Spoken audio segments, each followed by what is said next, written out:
श्री विभीषण। ऐसा कौन व्यक्ति है जो विभीषण जी की भक्ति का वर्णन कर सके? तो वे यहाँ उस संबंध में कुछ कहने का साहस करते हैं। सो ध्यान से सुनिए। किसी समय एक व्यापारी का जहाज समुद्र में चलते चलते किसी कारणवश भटक गया। तब सेठ ने सोचा कि समुद्र के देवता वरुण को बलि देनी चाहिए।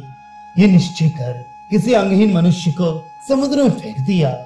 देवयोग से वे लंका के टापू पर जा लगा और लंका निवासी राक्षसों ने उसे गोद में उठा लिया।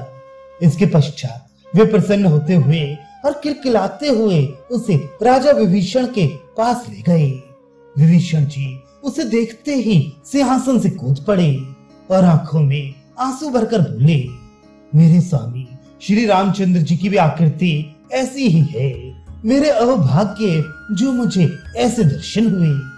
विभीषण ने उस पुरुष को बहुमूल्य वस्त्र, चंदन, आभूषण आदि से अलंकृत कर आदर सहित सिंहासन पर बिठाया और उस अवसर को अपने जीवन का बहुमूल्य समय समझकर उन्होंने अपने अनुचर राक्षसों को विविध प्रकार के पुरस्कार दिए। इसके अनंतर विभीषण छड़ी लेकर द्वारपाल की भांति उसके सामने खड़े हो गए।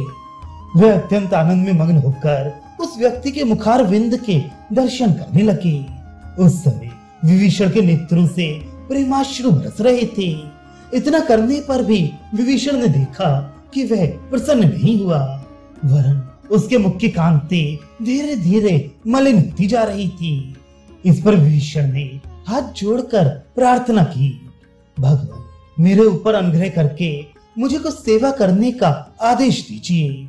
मैं समझ नहीं पा रहा हूँ कि आप इतने उदास क्यों हैं। ये सुनकर वह बोला, मुझे तो परम आनंद इसमें मिलेगा कि आप मुझे समुद्र पार करा दे।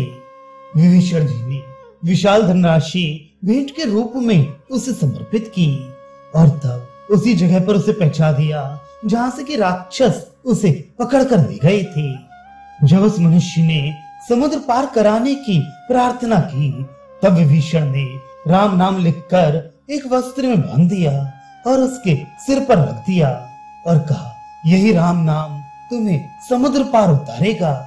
जिस नाम के प्रताप से संसार के जीव विशाल भव सागर से पार हो जाते हैं, उसके लिए जल का समुद्र पार करा देना भला क्या कठिन था।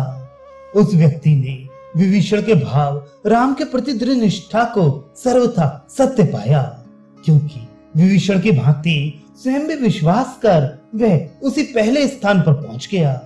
राम नाम के प्रभाव में आकर उसे ऐसा लगा जैसे उसने नवीन देह धारण की हो।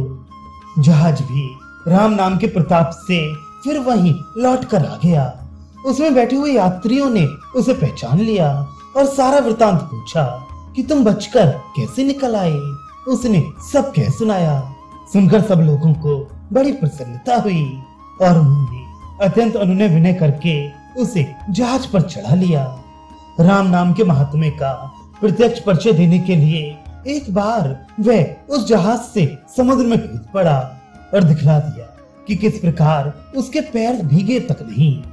ये देखकर सबका मन राम नाम की तरफ आकर्षित हो गया और परम कृपालु भगवान के नाम में उनका अगाध प्रेम हो गया। वास्तव में राक्षसों के साथ रहकर भी उनकी हिंसात्मकता, पापाचारता और निर्दयता से दूर रहे परम भागवत बनकर हमेशा अपने प्रभु का ध्यान करते रहना उन जैसे महाभाग के लिए ही संभव था।